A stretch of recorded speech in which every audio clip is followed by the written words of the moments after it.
रामकृष्ण हरी मित्रांनो, कसं काय चाललंय? माऊली बरं आहे का? एकंदर हे काय हो का इकडं माळावर आता निवांत शेळ्या चरते ते बघितलं का? हो का कसं काय वातावरण अगदी शिरवाळ पडलंय मस्तपैकी. आता दिवसभर तापलं तापलं आणि आता ही असं शिरवाळ पडलंय मस्तपैकी शेळ्या चरते ते. आणि एकंदर काय माऊली पावसाळ्यामध्ये शेळ्यांना ह्या चाऱ्यातून विषबाधा होती बघा. म्हणजे काय काय विषारी चारा असतो आणि त्या विषारी चाऱ्यामध्ये म्हणजे त्या देठामध्ये आळी असते, मग पोट फुगण्याची शक्यता किंवा काय काय चारा अतिशय विषारी असतो, किराळ लागण्याची शक्यता. मग एकंदर पावसाळ्यामध्ये तशी शेळ्यांसाठी दक्षता बी घेणं गरजेचं आहे. त्यांना कुठला चारा जास्त आहारात गेला पाहिजे किंवा त्याला औषधाच्या वनस्पती माहीत पाहिजे त्या. म्हणजे अशा असंख्य पावसाळ्यात शेळ्यांची घ्यायची दक्षता मी तुम्हाला पुढील प्रमाणे सांगत आहे किंवा संपूर्ण चित्रीकरण दाखवत आहे. पाहिलं का? आता हे चारण्यासाठी निघालोय शेळ्या डोंगर माळ रानावरती. पण आता विशेष तुम्हाला एक असं दाखवतो की आता फक्त बघा त्यांना आवाज देऊ द्या. बघा कशा थांबते ते, चालल्यात का नाही आता चरायला. पण आता का सगळे एका जागेवर जाऊन थांबणार. अडे अडे थांबा थांबा थांबा थांबा थांबा थांबा थांबा. अडे अडे थांबा. अडे थांबा थांबा उभं राहा. अडे अडे थांबा थांबा जरा इथं विश्रांतीला थांबा. थांबल्या का बघा आता इथं कशा थांबा म्हणलं की थांबल्या. पाहिल्या माळ रानावरती भरघोस चारा उपलब्ध असल्या कारणाने मनमुराद चरणाऱ्या ह्या शेळ्या पाहिल्या का? कस काय वाटतोय चारा? एकंदर छान. परंतु मित्रांनो सुद्धा चारा उगवतो म्हणजेच गवतातून विषबाधा होऊ शकते. म्हणून पावसाळ्यामध्ये शेळ्यांची अतिदक्षता घेणं गरजेचं आहे. म्हणजेच पावसामुळे वेगवेगळ्या प्रकारच्या गवतातून वेगवेगळ्या विषबाधा होऊ शकतात. त्याच्यामुळे पोटाचा विकार, दरंगळणे असा प्रकार चालू राहतो. म्हणून पावसाळ्यामध्ये मुख्यत्वे कोणकोणत्या पद्धतीच्या चाऱ्याचा आहार शेळ्यांना जास्त झाला पाहिजे हे मी पुढं आपणाला माहिती देत आहे. हा पाल पाहिला का? ही एक प्रकारची वेली आणि हिचं नाव आहे हरणदोडी. ही हरणदोडीचा जर पाला म्हणजेच हा वेल शेळ्यांना खाण्यात आला तर पोटाचा कसलाही विकार असला तरी तिला त्रास होत नाही. परंतु हा रोज हरणदोडीचा वेल किंवा पाला शेळ्यांच्या खाण्यामध्ये यायला पाहिजे.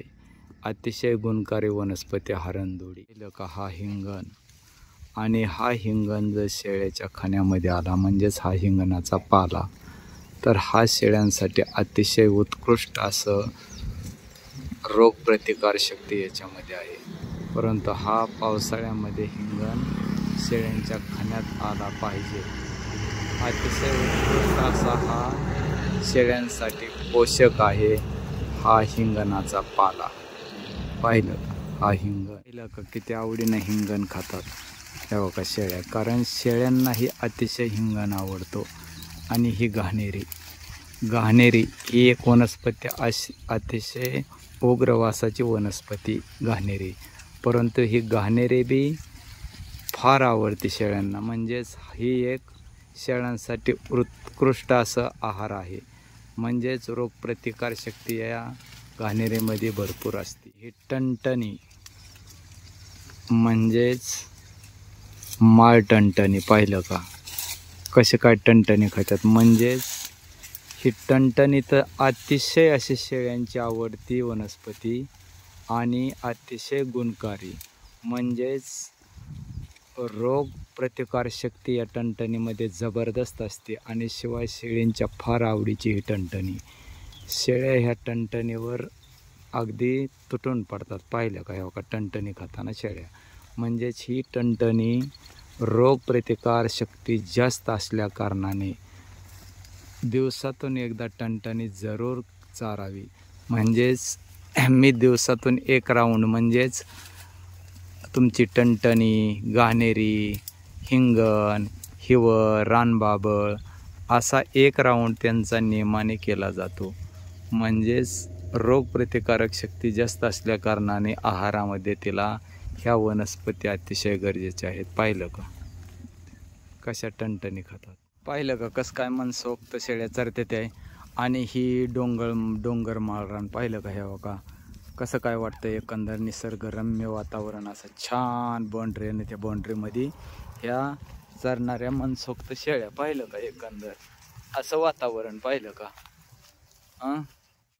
रामकृष्ण हरे माऊली. मित्रांनो बरं चाललंय का? हे बघ आता कुठं आहे आम्ही बाउंड्रीत. हे बघ आता आमचं ही वाघ पाहुणं म्हणजेच आता हे का ह्यांच्या गाया आणते ते इथं चरायला. हे का बघितलं का? हे का गाया इकडं मनसोक्त गाया चरते ते बघा आता इथं.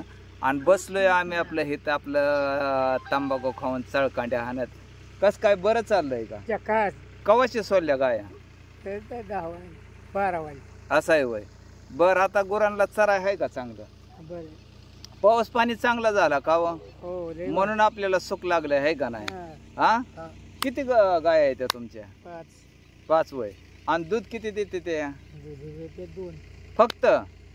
म्हणजे नुसत्याच साऱ्यावरच मागवायचे पाळे. आता त्याचं दूध 5 गाया त्यातनं दुधाच्या 2 आणि ती बी रोजगार बी निघत नाही. पिंडीवर मागवायची पाळी.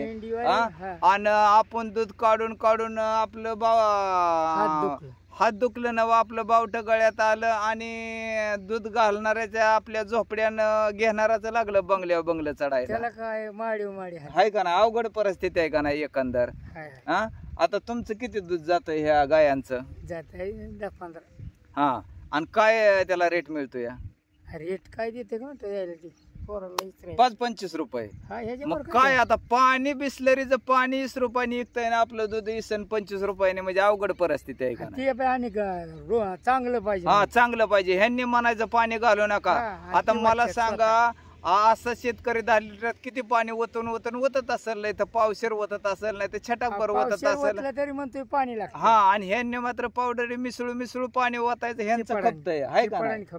म्हणजे घालणारा दूध रक्ताचं पाणी हाडाचं पीठ करून दूध काढणाऱ्याचं कुत्र्यासारखं हाला आणि घेणाऱ्याची मात्र हा खाया घालून.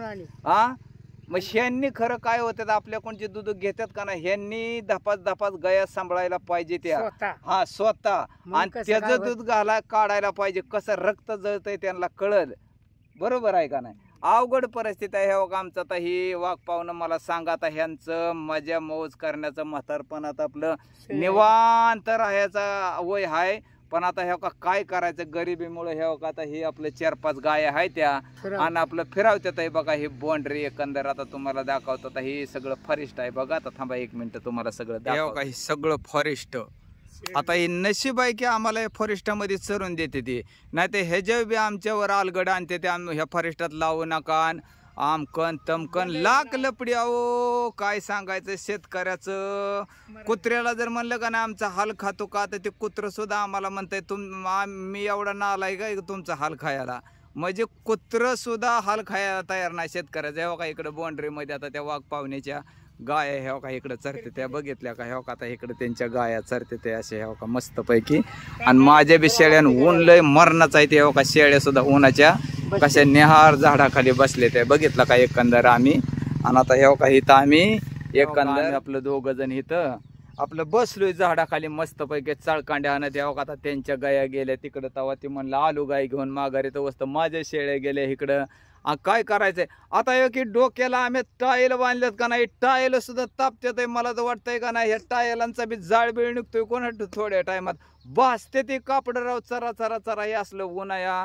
आणि उन्हाच्या मानाने पाऊस बी काय एवढा पडाना जोरात. बरोबर आहे का नाही? हा दुपारचं जेवण झालं का नाही अजून? दुपारचं जेवलं का नाही अजून? नाही. सकाळचं जेवायचं त्याच्यावर संध्याकाळी अवघड आहे रे. म्हणजे 3 टायमाचं जेवण नाही 2च टायमाचं. 10 वाजता आता गाडी अवघड आहे का नाही मला सांगा. ह्या काय एकंदर अशी परिस्थिती आहे शेतकऱ्याची. काय सांगायचं ओ. ईदभर पोटाचे खळगे भरण्यासाठी वन वन चालायला वन वन भटकायचं. आता ह्यांना चालाय सुद्धा ये ना, एका पायाने आदो आहे. तर आता काय करायचं, काय जगायसाठी काहीतरी धडपड करावं लागते. बरोबर आहे का? हा, पोटासाठी फिरावं लागतं. चला तर मग माऊली मित्रांनो, कसं काय वाटला एकंदर व्हिडिओ आपल्याला सांगा कमेंटद्वारे. हा, टाका एखादी कमेंट टाका. आणि राहतंय तुमच्याकडून जरासा लाईक करायचं, शेअर करायचं आणि सबस्क्राईब करा की. टाका एक बार सबस्क्राईब करून, म्हणजे मग तुम्हाला त्याचं सारखं माझ्या व्हिडिओचं नोटिफिकेशन तुमच्यापर्यंत येत राहील. करा एक बार सबस्क्राईब. असू द्या मग. ठीक आहे, चला, ओके.